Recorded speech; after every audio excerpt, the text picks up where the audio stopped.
میرے بھائیوں، یہ پولیس رات کا ذکر قرآن میں بھی اشارتاً موجود ہے۔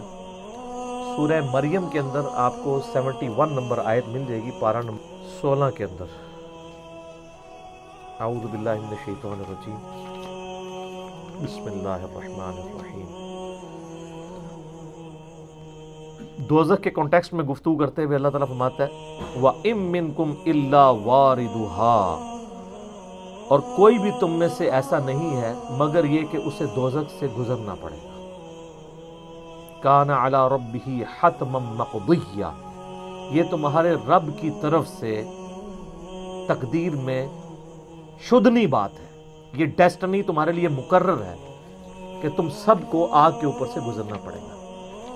چاہے کوئی جن ہے، انسان ہے، وہ پیغمبر ہے، صحابی ہے، تابعی ہے، نیک ہے، بد ہے، سب کو ایک دفعہ گزرنا پڑے گا۔ ثم ننجی الذین اتقوا ونذر الظالمین فیہا جثیا، پھر ہم نجات دے دیں گے اہل تقوی کو، اور جو ظالم ہیں ان کو گھٹنوں کے بل اسی دوزخ میں رہنے دیں گے۔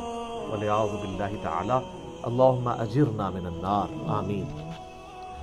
بخاری مسلم میں کئی ایک احادیث ہیں پولیس رات کے حوالے سے۔ ایک وہ حدیث جو بخاری اور مسلم دونوں میں موجود ہے، اللہ کے محبوب صلی اللہ علیہ وآلہ وسلم فرماتے ہیں کہ قیامت والے دن اللہ تعالیٰ جہنم کے دونوں سروں پہ ایک پل رکھے گا، یعنی جہنم کو پار کرنے کے لیے ایک بہت بڑا پل رکھے گا۔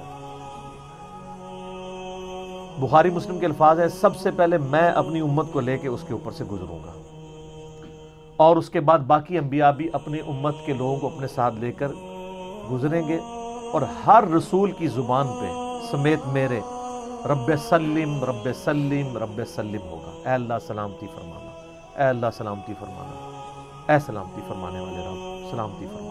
نبی الاسلام فرماتے ہیں یہ کلام بھی صرف انبیاء کر رہے ہوں گے، انبیاء کے علاوہ کسی کو کلام کرنے کی اجازت بھی نہیں ہوگی۔ پھر نبی الاسلام فرماتے ہیں کہ بخاری مسلم کے الفاظ ہے کہ جب لوگ پولیس رات سے گزر رہے ہوں گے نا، تو پولیس رات کے دونوں جانب آنکڑے لگے ہوئے ہوں گے، جس طرح کے کانٹے ہوتے ہیں، اور وہ گزرنے والوں کو زخمی کر رہے ہوں گے، اور اٹھا اٹھا کے مجرمین کو دوزخ میں پھینک رہے ہوں گے۔ جیسے کرین کی آپ سمجھیں کہ وہ آگے کرین سے وہ چیزیں اچک کے پھینکی جاتی ہیں نا، تو نبی علیہ السلام فرماتے ہیں اس طرح وہ اچک کر جہنمیوں کو اس پل سے گزرتے ہوئے اچک کر پھینک رہے ہوں گے جہنم میں۔ اور نبی علیہ السلام نے یہ بھی فرمایا، بخاری مسلم کے الفاظ ہیں کہ ہر شخص اپنے اعمال کے مطابق گزر رہا ہوگا، کوئی سورین کے بل گھسٹتا ہوا جا رہا ہوگا۔ آپ علیہ السلام فرمایا کہ بعض لوگ جو ہیں وہ یعنی تیز رفتاری سے گزر رہے ہوں گے، بعض گھسٹ کے اپنے اعمال کے مطابق گزر رہے ہوں گے، اور پھر لوگ کٹ کے دوزخ میں گر رہے ہوں گے۔ بخاری مسلم کے الفاظ ہیں اس پل سے کٹ کے دوزخ میں گر رہے ہوں گے، پھر وہ دوزخ میں رہیں گے یہاں تک کہ اللہ تعالیٰ ان کے لیے کوئی فیصلہ فرما دے۔ صحیح مسلم میں ایک حدیث ہے، ابو سعید خدری کہتے ہیں کہ ہمیں یہ بات بھی پہنچی ہے کہ وہ پل جو ہے وہ تلوار کی دھاڑ سے زیادہ تیز اور بال سے زیادہ باریک ہوگا۔ یہ الفاظ بالکل صحیح ہیں صحیح مسلم کے اندر۔ تو یہ اس کے اوپر سے گزرنا ایک معجزے والا معاملہ ہی ہوگا جس کو اللہ تعالیٰ نجات دے گا۔ جامع ترمذی میں ایک حدیث ہے، حضرت انس بن مالک جو حضور کو 10 سال تک وضو کرواتے رہے، بخاری مسلم میں ہے، ترمذی میں الفاظ ہیں، وہ کہتے ہیں یا رسول اللہ قیامت الدین آپ میری شفاعت کریں گے؟ فرمایا میں کروں گا۔ تو یا رسول اللہ مجھے اپنا پتہ بتا دیں، میں آپ کو کہاں تلاش کروں؟ آپ نے فرمایا تم پولیس رات پہ آ جاؤ، تم مجھے پولیس رات پہ دیکھ لینا، میرے امتی گزر رہے ہوں گے، میں ان کے لیے سلامتی کی دعا کر رہا ہوں۔